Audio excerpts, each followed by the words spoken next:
भगवान श्रीकृष्ण यांचा आणखी एक पराक्रम. इंद्राने जेव्हा क्रोधित होऊन गोकुळावरती मुसळधार पावसाची वर्षा केली तेव्हा गोकुळवासियांचे रक्षण व्हावे म्हणून स्वतः भगवान श्रीकृष्ण यांनी गोवर्धन पर्वत आपल्या करंगळीवरती उचलला होता. त्याचाच देखावा येथे उभारला आहे. जय श्रीकृष्ण.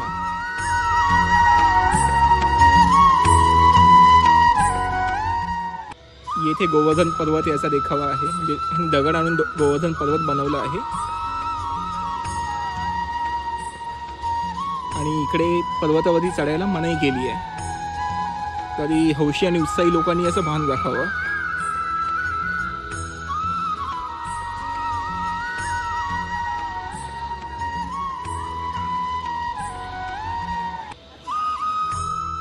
समोर आहे गोविंद कुंड.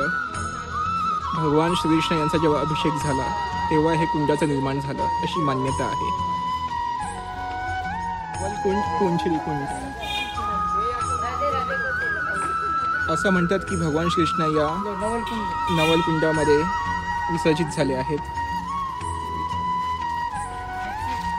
आणि हे अप्सरा कुंड. असं म्हणतात की राधाजी या कुंडामध्ये विसर्जित झाले आहेत. लोटा बाबा. लोटा म्हणजे भगवान श्रीकृष्ण यांचा एक मित्र. जेव्हा कृष्णाने त्यांना वचन दिलं की ते पुन्हा परत येतील तोपर्यंत लोटा बाबा हा त्यांची वाट बघत होता.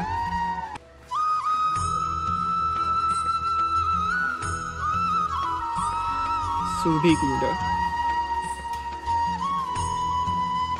त्याची माहिती तुम्ही दिलेल्या फलकावरती वाचू शकता की माता सुरभी यांनी इंद्राला अपराधांची क्षमा करण्याचा आग्रह केला होता.